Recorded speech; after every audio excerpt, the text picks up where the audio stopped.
Alors bonjour, je suis Fabien Ada, je suis scénariste de séries majoritairement, de quelques longs métrages également, et je vais vous présenter le webinaire numéro 1 consacré à l'horreur et un petit peu au thriller également.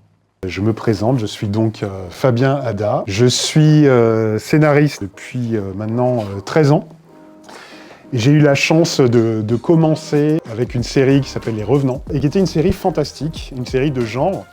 Et c'est vrai qu'en France, comme on aime bien ranger dans des cases et que tout soit bien ordonné, j'ai été un peu estampillé scénariste de genre, ce qui m'allait très bien, ce qui me va toujours très bien, et ce qui m'a permis de me retrouver, voilà, on m'appelait principalement pour des projets ayant trait au fantastique, à l'horreur ou au thriller. Donc après Les Revenants, il y a eu la série Prométhée, dont on parlera un petit peu plus tard. Il y a eu un film d'horreur Marae, qui est sorti récemment sur les plateformes, et il y a eu le documentaire Grégory, qui retrace l'histoire de Grégory Villemain, le meurtre du petit Grégory Villemain, et qui, pour des raisons aussi sur lesquelles je reviendrai un peu plus tard, ont évidemment un rapport direct avec ce dont on va parler, c'est-à-dire vraiment l'horreur et le thriller. On va rentrer maintenant dans le vif du sujet, comment trouver des idées. Donc ça c'est évidemment la première question à se poser avant de commencer à écrire. En ce qui me concerne, je pense que c'est de toute façon la même chose pour tous les scénaristes, on va puiser évidemment dans tout ce qu'on a vu, dans tout ce qu'on a pu lire de prime abord, c'est-à-dire qu'on peut ne pas chercher une idée et elle se présente à nous, elle va surgir au détour d'un article, de quelque chose qu'on va lire, sur lequel on va tomber et qui va faire naître une idée. Mais je préfère, moi, en tout cas, c'est comme ça que je fonctionne, le processus d'aller chercher en moi, de me dire qu'est-ce qui m'a marqué, qu'est-ce qui m'a perturbé, qu'est-ce qui m'a effrayé dans ce que j'ai pu lire ou rencontrer au cours de ma vie et sur lequel j'aurais envie de travailler. Donc évidemment, on va commencer par aller puiser dans les films, les livres, ou effectivement les contes pour enfants, qui sont riches en éléments susceptibles de créer de films d'horreur bien terrifiants. Dans les films ou dans les livres, il n'est pas besoin de s'inspirer de l'œuvre dans son entièreté. On peut se saisir d'un élément qui nous aura marqué au détour d'une page, au détour d'une scène. Par exemple, si je prends ce film le plus connu qui est Shining de Stanley Kubrick, l'adaptation de Stephen King, on n'est pas obligé de se dire nous aussi on va faire un film sur un hôtel hanté avec un écrivain alcoolique qui va devenir fou et massacrer sa famille, mais par contre on peut se dire tiens, quel est l'élément qui m'a le plus traumatisé?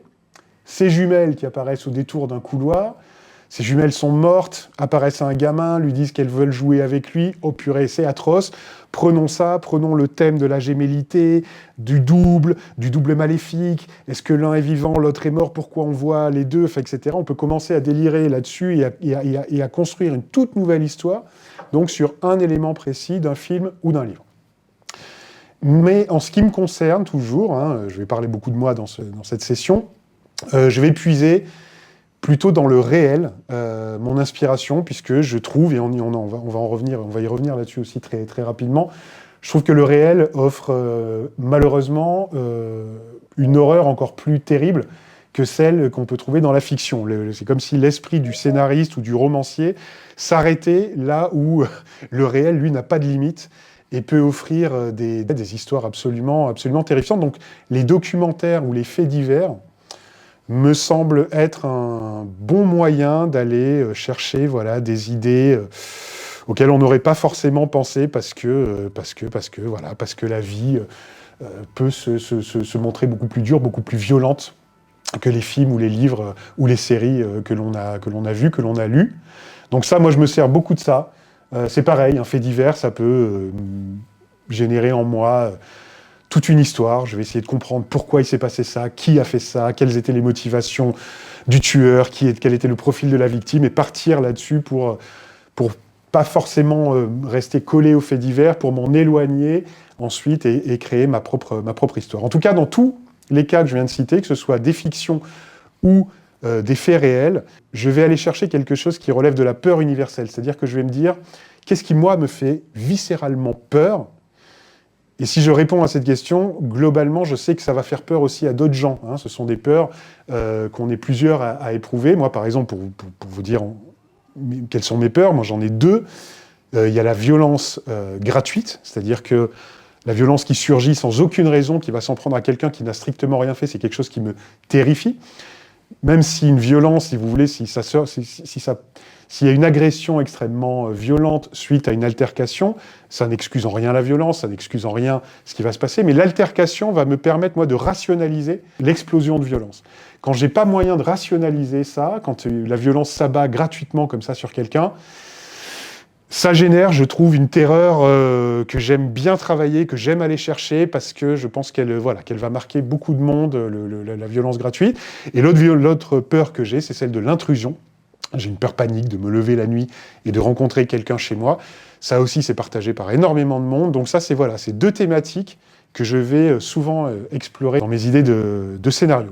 Donc voilà comment, en gros, essayer de trouver des histoires. C'est vraiment dans nos vécus, dans ce qu'on a lu, dans ce qu'on a rencontré, et essayer de voir comment ce qu'on a croisé à un moment donné qui nous a perturbés, on va pouvoir l'exploiter pour raconter quelque chose de neuf, en tout cas de différent de ce qui a pu être fait déjà.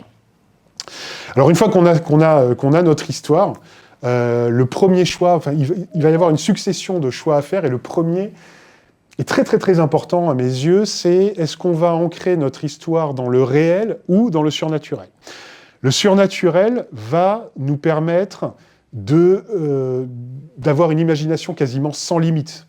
Dans le surnaturel, quand on opte pour le surnaturel, on fait surgir donc quelque chose d'absolument impossible dans le réel, donc à partir de là, on crée une sorte de métavers dans lequel tout devient envisageable. Donc en tant que scénariste, c'est absolument génial le surnaturel, parce qu'on peut se permettre tout.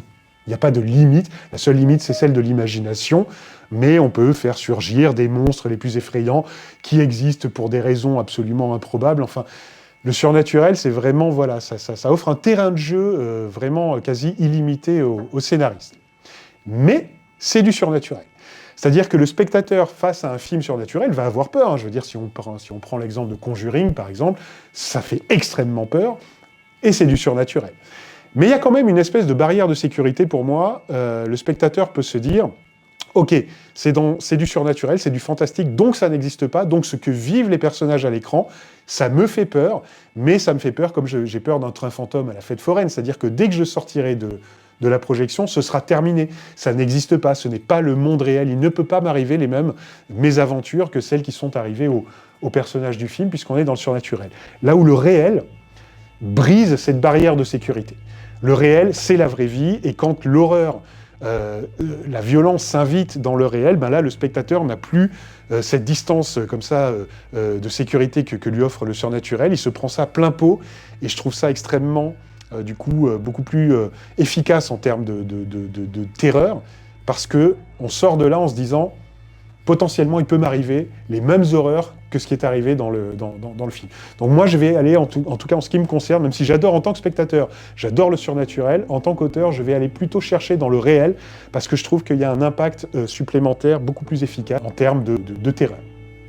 L'autre question à se poser, il ne s'agit pas vraiment de trancher entre horreur et thriller, ce sont deux genres qui peuvent aussi se compléter, s'imbriquer, se mélanger. Il peut y avoir des thrillers horrifiques, il peut y avoir de l'horreur construite sur un rythme et l'intensité d'un thriller, mais grosso modo, pour caricaturer un petit peu, l'horreur va aller jouer avec la peur des spectateurs, là où le thriller va jouer avec ses nerfs. Là encore, j'ai une petite préférence du coup pour le thriller, puisque la construction d'un film d'horreur, si vous voulez, pour prendre une comparaison un petit peu maladroite, veuillez m'en excuser, mais c'est un peu comme les films érotiques, c'est-à-dire qu'on va avoir une plage relativement tranquille, puis boum, ça monte en termes d'intensité avec l'horreur, puis ça redescend, puis ça remonte, ça redescend. Donc on va avoir une espèce de variation comme ça, là où le thriller, lui, est une espèce de pente qui ne fait que grimper, se tendre de plus en plus jusqu'à arriver au climax. J'aime bien cette construction-là du thriller, du coup, pour ces raisons. C'est beaucoup plus compliqué à écrire, mais c'est beaucoup plus satisfaisant en termes de rendu quand c'est réussi. En tout cas, c'est mon avis, qui n'engage bien évidemment que moi. Donc une fois qu'on a fait ce choix du surnaturel ou du réel, et puis de savoir qu'est-ce qui va plus colorer notre projet entre l'horreur ou le thriller, on va s'attaquer au décor. Alors décor, évidemment, le choix du décor est extrêmement important, puisque c'est là que va se dérouler une grande partie de notre histoire, donc il ne faut pas se rater, si vous voulez, sur ce choix-là, parce qu'après on se retrouve bien emmerdé avec un décor dont on ne saurait pas quoi faire, comment l'exploiter, tout ça, donc c'est un vrai choix aussi extrêmement important. Le premier, c'est celui de la maison. Alors évidemment que la maison, en fonction de si on va explorer le surnaturel ou le réel, on va aller sur une maison, tout ce qu'il y a de plus normal dans le réel, et qui va se retrouver envahi. On rentre à ce moment-là dans le genre, le sous-genre qui est celui du home invasion, hein, comme American Nightmare, là, La Purge, Chien de paille de Sam Peckinpah. Il y a beaucoup d'autres exemples comme ça de films où voilà, on est dans le réel et une famille, pour une raison X ou Y, ou peut-être gratuitement, ce qui est encore plus terrifiant, va se faire envahir par une entité extérieure. La maison hantée, évidemment, ne peut prendre place que si on a choisi d'ancrer notre histoire dans le surnaturel. Mais finalement, on parle de la même chose, de l'intrusion. On va avoir une famille ou un couple, des gens qui vont être envahis par des entités malfaisantes venues de l'au-delà.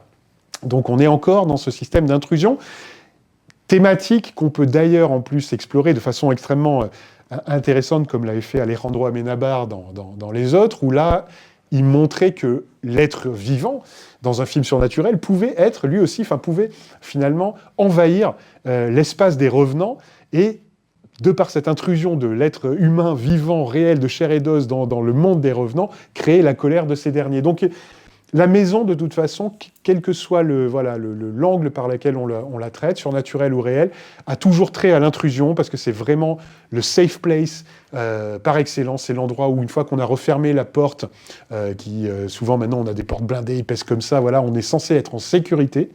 Donc transgresser cet espace-là, ça génère une peur totale, parce que à partir du moment où la maison est envahie, il n'y a plus d'endroit où se cacher, il n'y a plus d'endroit où on est en sécurité. Donc moi, ça, c'est une thématique que j'aime aussi, un décor que j'aime beaucoup, dont j'aime me servir, parce qu'une fois qu'il est transgressé, une fois qu'il est sali par l'intrusion d'une entité malvenue, malveillante et imprévue, voilà, on est sur des personnages qui n'ont nulle part où se cacher, qui vont donc devoir se battre et survivre. La forêt va offrir un décor tout à fait différent. La forêt, moi j'aime bien aussi parce qu'on vit dans un monde ultra connecté, la technologie est notre ami, la technologie est notre sécurité, quoi qu'il arrive, on peut prendre notre téléphone, on a un problème, on va avoir quelqu'un à l'autre bout du fil qui va nous dire comment régler notre problème, on peut appeler à l'aide, on peut se repérer, donc la technologie vraiment est une sorte de cocon comme ça sécuritaire qui est bien pratique, et que la forêt, en tout cas dans la représentation de la forêt dans les films, va venir casser. Il n'y a plus de réseau en forêt. La forêt, c'est le retour au sauvage, c'est le retour au primaire. Tout peut arriver, tout devient extrêmement terrifiant, ça ramène au conte pour enfants de notre enfance en plus, donc vraiment ça fait surgir des peurs primales qu'on a pu rencontrer au fur et à mesure de nos lectures ou des visions de films. Donc ça va venir chercher quelque chose de très très très enfoui en nous. Il y a évidemment la forêt la nuit, où tout ce qu'on voit devient bizarre, les arbres prennent une forme étrange, le moindre bruit, ça peut être un gentil, mignon raton laveur, mais nous on va imaginer que c'est évidemment une bête sauvage prête à surgir sur nous. Donc la forêt, parce que c'est la forêt, va nous offrir directement un endroit thématiquement intéressant, visuellement passionnant, donc c'est vraiment quelque chose de très chouette à explorer. Il y a l'hôtel, alors ça j'aime bien aussi l'hôtel, qui est allé jusqu'au Airbnb derrière moi dans le film Barbarian là, qu'on peut voir sur les plateformes. L'hôtel, c'est l'exact inverse de la maison, c'est-à-dire que là on n'est pas chez nous, on arrive chez l'autre. On est reçu chez quelqu'un qu'on ne connaît pas, chez l'inconnu. Et donc, depuis Psychose notamment, avec lequel Hitchcock avait joué merveilleusement bien, on entre dans la peur du voyeurisme. Est-ce qu'on est observé? Est-ce qu'il y a une caméra planquée quelque part? Est-ce que l'autre a le double des clés? Donc notre intimité n'est plus en sécurité. Tout peut se produire finalement. On est à la merci de celui qui nous reçoit dans l'hôtel. On est à la merci aussi de l'histoire de l'hôtel. Si on rentre dans le surnaturel, qu'est-ce qui s'est passé dans cet hôtel? On n'en sait rien. Nous, on est venu réserver une chambre pour un week-end et on va se confronter à tout ce que l'hôtel possède d'histoire, d'ancienneté, etc. Donc voilà, donc il y a le pas vers l'inconnu avec l'hôtel, qui est très chouette, et dont Shining est évidemment une des plus belles représentations. L'hôpital ou l'hôpital psychiatrique, ça c'est quasiment incontournable aussi dans l'univers de l'horreur et du thriller. Donc il y a évidemment la série The Kingdom, l'hôpital et ses fantômes de Lars von Trier qui avait exploité ce décor, où on va croiser en plus dans l'hôpital psychiatrique quelque chose de l'ordre de la culpabilité, des mauvais soins, des mauvais traitements, vous vous rappelez des électrochocs et tout ça. Donc il y a un truc par rapport à la maladie mentale qui fait surgir là aussi quelque chose d'extrêmement malaisant, d'extrêmement perturbant. Donc le choix du décor va dépendre aussi de ce que vous voulez raconter. Et l'hôpital psychiatrique, selon moi, offre voilà, plusieurs choix possibles d'histoires à raconter qui seront toutes assez intéressantes et avec du fond. Et enfin, il y a la route. Alors la route, la plupart du temps, la route, c'est un moment transitoire dans le film d'horreur, c'est-à-dire c'est vraiment le trait d'union entre la sécurité, c'est-à-dire le chez nous, et l'insécurité, c'est-à-dire l'ailleurs. Hein. Quand on prend la route, on s'éloigne de chez nous, et donc dans une forme de morale, comme ça, on nous dit attention, vous vous éloignez de chez vous, aller vers l'inconnu, ça peut se révéler dangereux. Donc la route est souvent ce trait d'union, comme ça, entre la sécurité et l'insécurité. Il y a souvent, à un moment donné sur la route, hein, quand quelqu'un prend la route et fonce, il y a un ultime avertissement qui est donné, souvent sous la forme de la dernière station-service, où il y a des gens un petit peu bizarres qui vous disent « Attention, n'allez pas plus loin, parce qu'après les gens là-bas, c'est des fous. » Mais comme les mecs de la station-service sont fous aussi, on ne va pas écouter l'avertissement, puis on va tracer la route. Et effectivement, on aurait dû écouter et ne pas trop s'éloigner. Donc la route, c'est quelque chose d'intéressant.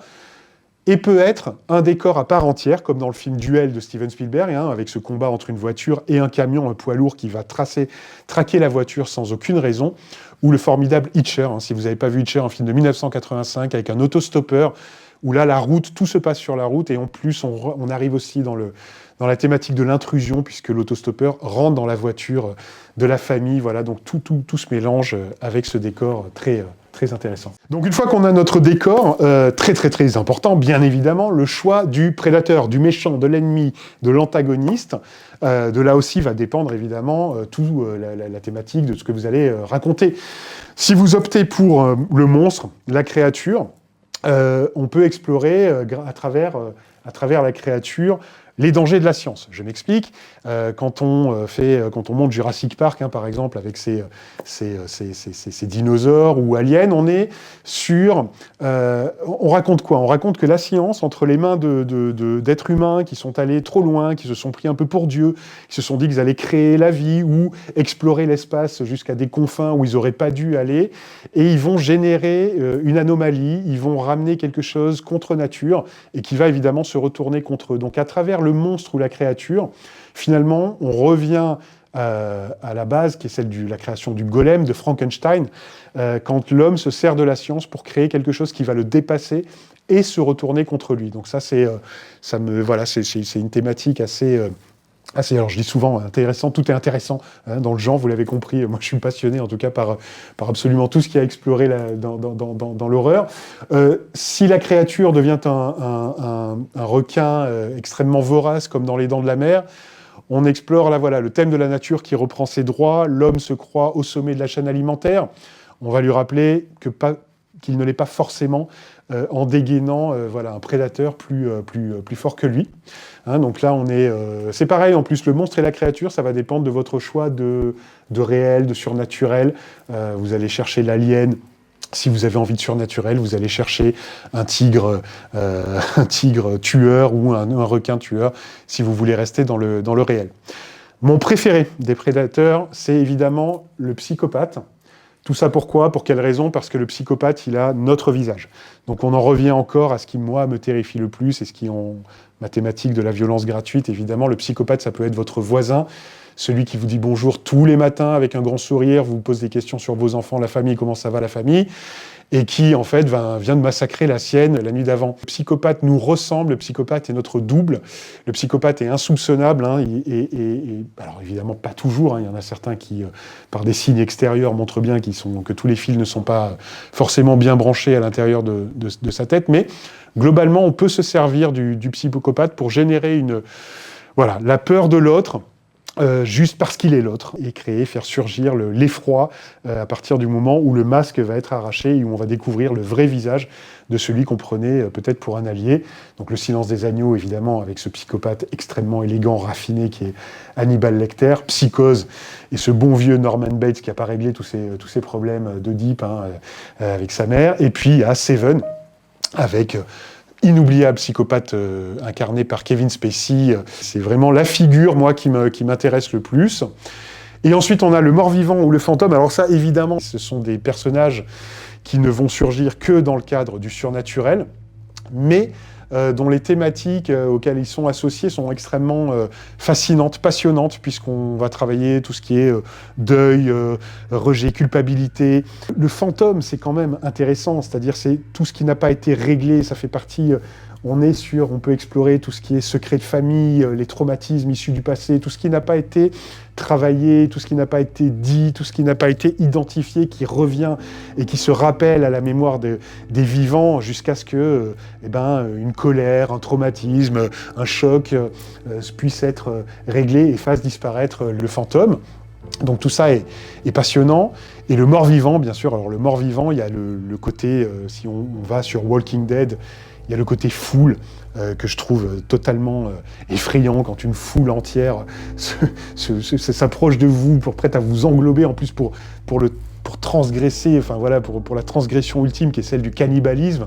Donc il y a une peur panique comme ça que génère le mort-vivant, et puis quelque chose de l'ordre du dégoût, parce qu'on est dans des sociétés très aseptisées, très hygiénistes, donc tout ce qui est le dépérissement du corps, si vous voulez, la décomposition, tout ça, on en est parfaitement préservé, on ne s'en rapproche pas, il y a des odeurs, il y a des visions de choses qu'on n'a pas envie de voir, qu'on ne veut pas voir, et qui n'existent pas dans notre société, et que le mort-vivant va venir transgresser en rappelant que nous sommes des enveloppes de chair qui, à un moment donné, seront en décomposition. Et donc il y a quelque chose d'extrêmement malaisant, extrêmement gênant, avec le mort-vivant, qui en plus, lui, il a eu des centaines de films, hein, c'est vraiment quelqu'un dont on n'a pas encore fini d'exploiter tout ce qui peut amener dans le scénario d'un film d'horreur. Donc voilà, donc le choix du prédateur, évidemment important, et va découler du choix du prédateur, bien sûr, le choix des personnages, qui seront vos victimes, ou vos héros si vous optez pour un happy end.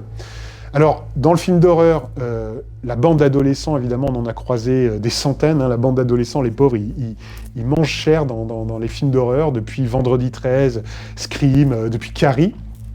La bande d'adolescents est extrêmement intéressante aussi parce qu'elle permet de travailler sur le groupe, elle permet de travailler sur la solidarité, elle permet de travailler sur la transgression de tout ce qui est règles.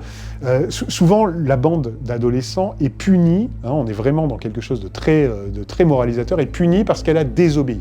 Elle a désobéi, elle est allée faire exactement ce qu'on lui a dit de ne pas faire, et du coup, elle va en payer le prix. Donc on peut se servir de la bande d'adolescents pour raconter des histoires un peu puritaines, un peu morales. Si vous regardez les Vendredi 13 des années 80, c'est extrêmement puritain.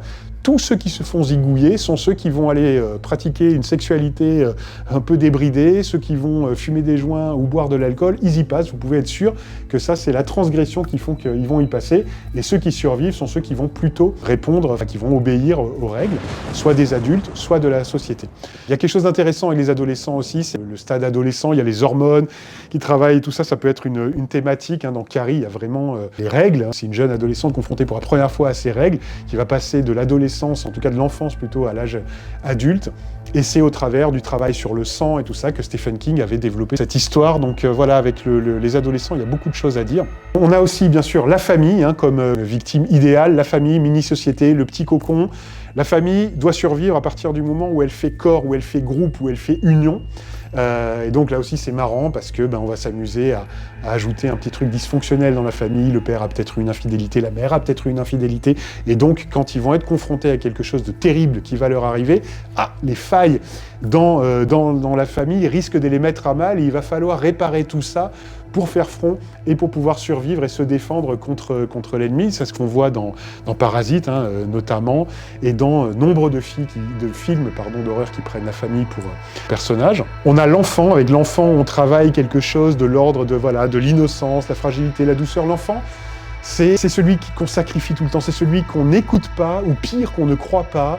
C'est celui qui est confronté à la violence du monde adulte, qui voit des choses, qui voudrait en parler, qui n'a pas les mots pour ça, qui n'a pas encore la maturité d'esprit pour en parler, et qui va donc devoir se confronter à des choses qu'ignorent les adultes, tout seul, comme un grand, et faire face à des trucs qui nous terrifieraient. Et voilà, donc ça nous renvoie systématiquement à notre propre enfance, quand nous n'avons pas été entendus, quand nous avons vécu des peurs que les adultes ont ignorées et nous ont laissé nous débrouiller avec. Donc il y a quelque chose de très joli et de très cruel à travailler aussi avec l'enfant, si on place l'enfant comme personnage principal d'un film d'horreur ou d'un thriller.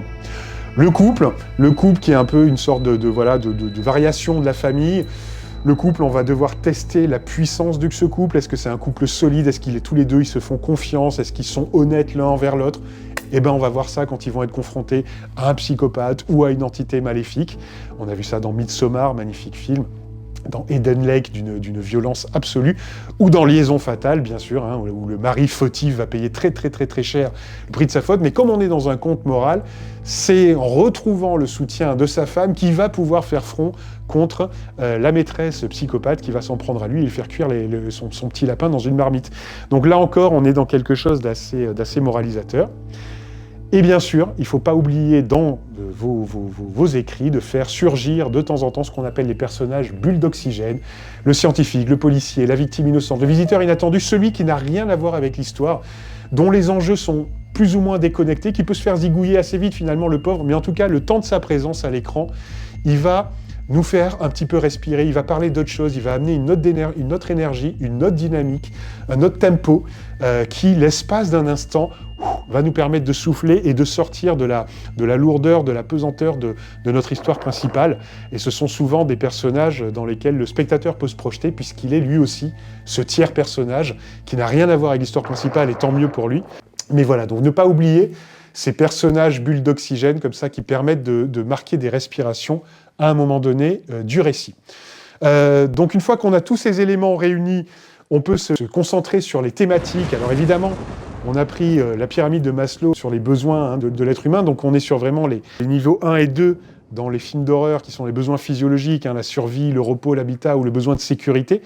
C'est ce qui va découler de tous les films d'horreur ou thriller que vous allez écrire, c'est évidemment ce que cherchent les personnages, survivre, être en sécurité, se retrouver à la fin de l'histoire dans le cocon, que personne ne soit blessé, que personne ne soit mort, et reconstruire quelque chose de solide. Mais, donc ça c'est l'évidence en fait, si vous voulez, c'est ce qui va vraiment découler des histoires que vous allez raconter. Mais vous pouvez, en fonction des choix que vous allez faire sur les étapes précédentes, trouver des thématiques. Par exemple, si je prends par exemple Massacre à la tronçonneuse, qui est un classique. Massacre à la tronçonneuse, c'est quoi? Ça parle de la désindustrialisation de l'Amérique dans les années 70, où ça fermait les usines, fermées les unes après les autres. On se retrouve dans un Texas où les abattoirs mettent la clé sous la porte les uns après les autres. Et on a sur une famille donc, qui travaillait dans les abattoirs, qui se retrouve au chômage du jour au lendemain, qui ne sait plus quoi faire. Donc ils vont continuer à faire ce qu'ils ont toujours fait, abattre et découper. Sauf qu'au lieu de s'en prendre aux animaux qu'on a amenés à l'abattoir, ils vont s'en prendre aux pauvres touristes venus s'égarer dans leur région. Donc il y a un fond, il y a quelque chose de politique là-dedans, et je trouve que l'horreur ou le thriller permettent vraiment d'explorer, là aussi, des thématiques politiques très intéressantes. La nuit des morts vivants parle de la peur à l'époque, on est dans un film qui, si je ne dis pas de bêtises, date de 1969, donc se moque, entre guillemets, de la peur qu'avait l'Amérique du communisme. On voyait des communistes un peu partout. Bon, là, c'est pareil, on voit des gens qui voient des morts vivants un petit peu partout, et par une habileté d'écriture absolue, George Romero, dans La Nuit des Morts Vivants, va renverser le truc, et finalement, le mort-vivant, progressivement, va devenir victime de ceux qui le chassent. Donc il y avait quelque chose de très engagé, une prise de position assez radicale là-dedans, dans la façon de traiter le mort-vivant, puisque ça parlait de la psychose et de l'obsession de la traque communiste dans l'Amérique des années 60. Donc il y a vraiment, ça peut être vecteur de sujets très politiques, très engagés, donc je trouve que, sous la forme en plus d'un film d'horreur, d'un film de genre, on peut faire passer beaucoup de messages que des spectateurs rateront peut-être, tant pis, que des spectateurs auront, tant mieux, mais on peut faire passer énormément de choses au travers de ces histoires qui vont convoquer des peurs primaires. Pour la structure, on va rentrer là maintenant sur les éléments narratifs. La structure, c'est ça l'avantage avec l'horreur ou le thriller, c'est que c'est toujours la même.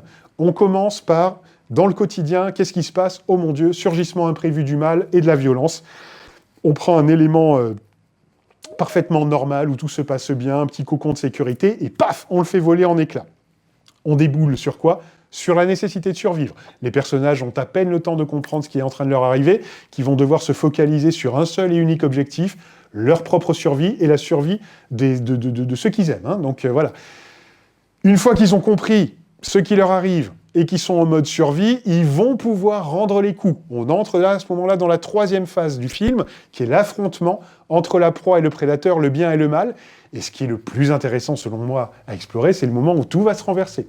On a vu nombre de films depuis les années 70, comme La dernière maison sur la gauche de Wes Craven, où le prédateur va finir par se faire chasser par sa proie. La proie devient à son tour le prédateur, et des fois la proie va faire preuve d'une violence décuplée par rapport à celle du prédateur. Moi, ça, c'est quelque chose qui m'intéresse beaucoup, parce que j'aime bien ce moment de bascule où la survie va nous obliger à commettre des actes dont on ne se pensait pas capable, et qui vont nous transformer en quelque chose d'encore plus monstrueux que les gens qui nous causent du tort.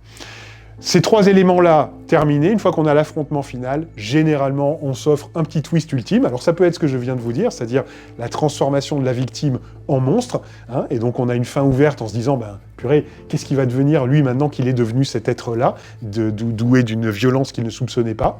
Ou alors, évidemment, on fait ressurgir le psychopathe ou la sœur du psychopathe qui va décider de se venger. On ouvre sur une fin, c'est un code narratif extrêmement... qu'on croise souvent, en tout cas, dans les films d'horreur ou dans les thrillers, et qui fait toujours son petit effet juste avant le générique de fin. Parmi les éléments dont on peut se servir pour voilà, comme dans une recette de cuisine, hein, pour rajouter un peu d'épices de ci, de là, il y a le sang, les fluides corporels. Hein. Donc le sang est bien évidemment, comme dans Carrie, hein, on en parlait, mais aussi dans Shining, souvenez-vous, ces ascenseurs qui s'ouvrent et qui laissent se déverser des hectolitres de sang. Le sang, c'est vraiment un élément qu'on croise énormément, et pour cause. Hein, voilà, l'horreur fait surgir la violence, de toute façon, qu'on soit dans la vie réelle, surtout dans le monde dans lequel on est actuellement, qui est d'une violence hallucinante, ou dans la fiction, le sang coule, c'est une évidence. Les jouets d'enfants, c'est toujours très très très efficace, les jouets d'enfants, parce qu'une poupée, un petit clown comme ça, en fait c'est tout mignon, et puis dès que ça se met à s'animer tout seul, c'est beaucoup moins mignon, et ça génère une peur qui vient nous chercher tous dans quelque chose qui remonte à notre propre enfance. Les objets du quotidien qu'on peut détourner, souvenez-vous, là je vais prendre un exemple qui n'est pas du tout de l'horreur ou du thriller, hein, qui est Maman j'ai raté l'avion, mais souvenez-vous avec quelle manière le petit Kevin chez lui va détourner les objets du quotidien pour les transformer en armes qui vont lui permettre de se défendre des intrusions des cambrioleurs, hein, parce que finalement Maman j'ai raté l'avion n'est rien d'autre qu'un home invasion pour la famille. Les objets du quotidien peuvent servir pour se défendre face à ceux qui vont venir envahir notre maison. Il y a les objets ésotériques, hein, ça a toujours son petit effet également, comme dans Rosemary's Baby, la sauge qu'on va faire brûler. Ça convoque quelque chose d'immédiatement bizarre, ces objets, les amulettes, les talismans, tout ça.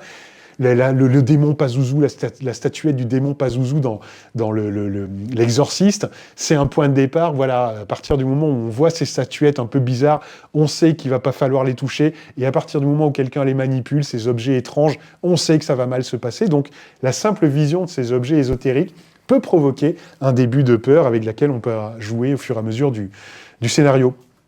Les éléments naturels, bien sûr, le brouillard, l'orage, la nuit, bien sûr, très très très exploitée dans le thriller et dans l'horreur, mais on a vu récemment avec Midsommar qu'on peut faire des films d'horreur extrêmement glaçants, extrêmement terrifiants en plein jour. Hein. Midsommar se déroule dans une campagne scandinave sous un soleil magnifique, il fait vert, c'est très beau, il y a beaucoup de couleurs, il y a les fleurs et tout, et pourtant ce qui s'y déroule est terrible, terrifiant, glaçant. Donc même si la nuit rajoute évidemment un élément supplémentaire à la peur, on peut perturber aussi le spectateur en lui proposant quelque chose de terrifiant en plein jour.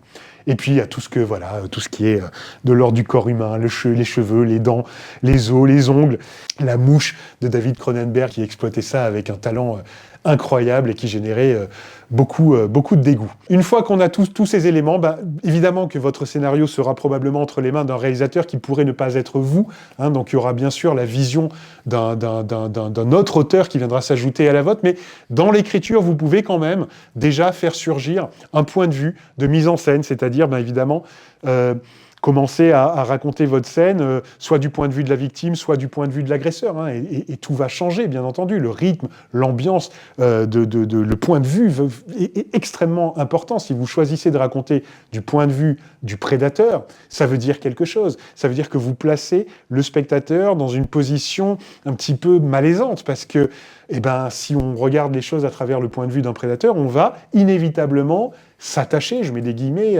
au verbe, mais à lui, peut-être essayer de comprendre sa motivation et avoir un peu moins d'empathie pour la victime. Là où l'inverse, évidemment, si on nous met du point de vue de la victime, on va s'identifier à elle et on va vouloir sa survie coûte que coûte. Donc là aussi, cette question du point de vue peut générer quelque chose de malaisant, quelque chose d'intéressant à exploiter et qui va avoir un impact, bien entendu, sur la mise en scène. La musique, ça c'est pareil, hein, dans votre scénario, vous pouvez mettre des annotations liées à la musique. Est-ce que vous voulez quelque chose de très symphonique, c'est-à-dire qui va faire naître de l'émotion, qui va faire naître de quelque chose de l'ordre du grandiose, par exemple, lors de l'affrontement final entre la proie et son prédateur, ou est-ce que vous voulez rester dans quelque chose de plus nerveux, de plus tendu, et choisir, par exemple, plutôt une nappe d'ambiance, hein. Il y avait John Carpenter avec ses nappes électronique qui faisait ça très très très très bien et qui génère une espèce de nervosité constante pendant tout le film. Donc ça, c'est des choix que vous pouvez faire dès l'écriture. Et puis, bien sûr, alors ça, c'est plus un conseil, mais c'est quasiment incontournable, hein. L'humour, il faut, à un moment donné... Vous pouvez, bien sûr, faire un film au premier degré, dénué de toute touche d'humour, mais c'est éprouvant, c'est compliqué. Je pense que, pour le spectateur, même The Substance, hein, on y revient encore, ce sera le film qui sera cité dans cette session, mais même The Substance fait appel à beaucoup d'humour, et je pense que c'est absolument indispensable quand on fait un film aussi extrême, aussi radical. Si on n'offre pas des petites plages à certains moments aux spectateurs pour qu'ils puissent souffler et se détendre, ça devient une épreuve, ça devient... voilà, du coup, c'est pas un plaisir de voir le film, et c'est pas ce qu'on recherche. Donc voilà, vous avez tous les éléments, toutes les questions à vous poser pour écrire un film d'horreur ou un thriller, hein. Évidemment, je suis passé assez rapidement là-dessus, mais vous avez compris l'essentiel. Et je vais vous parler du coup de comment j'ai appliqué tout ça très concrètement lors de l'écriture de la série Prométhée. Alors, Prométhée, c'est une série pour TF1 que je n'ai pas créée. C'est Nicolas Jean et Claire Cagny, deux auteurs qui ont créé Prométhée. Moi, je suis arrivé au moment où la Bible a été vendue à TF1, où ils étaient en train de commencer à développer les premiers épisodes. Prométhée, c'est l'histoire de quoi? C'est l'histoire d'une gamine qu'on va retrouver sur le bord d'une route une nuit d'orage. Une voiture va la percuter. Premier étonnement, elle est percutée assez violemment et elle n'a aucun dommage physique. Mince alors, qu'est-ce qui se passe? Et deuxième élément étonnant, elle n'a aucun souvenir de qui elle est, d'où elle vient, qu'est-ce qui s'est passé, d'où elle sort, pourquoi elle courait nue sur cette route, qu'est-ce qu'elle faisait là, elle n'en sait rien. Et là où tout devient encore plus bizarre, c'est qu'on va se rendre compte que cette fille, dont nul ne sait qui elle est, même pas elle, a peut-être un lien avec un meurtre d'une autre jeune femme qui a été commis 6 mois plus tôt dans la même ville. Donc ça, c'est vraiment le point de départ de Prométhée. Et que raconte Prométhée? Je vais vous spoiler la résolution de Prométhée, parce que je suis obligé de vous spoiler la résolution de Prométhée, puisque tout ce que j'ai à vous raconter à propos de cette série découle de cette résolution. C'est qu'en fait, Prométhée et cette jeune fille est un assemblage de cadavres, et dont des morceaux du cadavre de celle qui a été tuée 6 mois plus tôt, qui a été créée par une scientifique qui, pour des raisons, les raisons pour lesquelles elle a été créée, je vous laisserai les découvrir, ça vous fera quand même une surprise si vous n'avez pas vu la série. Mais voilà, donc bien entendu, qu'est-ce que c'est Prométhée? C'est le mythe de Frankenstein, hein. Le Frankenstein, le roman de Mary Shelley, le sous-titre, c'est le Prométhée moderne. Donc on a vraiment repris le mythe de Frankenstein dans Prométhée. On est donc dans l'horreur pure, parce que peu importe comment on va prendre l'histoire, à un moment donné, il faut bien qu'on dise que notre héroïne est un assemblage de cadavres. Quelqu'un a découpé des morceaux de jeune fille et en a créé pour en créer une nouvelle. Donc on est vraiment dans l'horreur pure, on peut même se rapprocher du body horror. Donc ça, c'est vraiment voilà, la thématique. Vous comprenez pourquoi elle m'a interpellé, pourquoi je me suis senti à l'aise dans le fait de me réapproprier cette série. Mais on s'est retrouvé confronté à un problème, et pas des moindres, qui était... On n'est pas sur Netflix, on n'est pas sur une plateforme, on n'est pas même sur une chaîne privée à péage, on est sur une chaîne sur TF1, qui est quand même une chaîne estampillée très famille. Donc, il a fallu se poser la question de comment traiter l'horreur pour qu'elle soit TF1 compatible.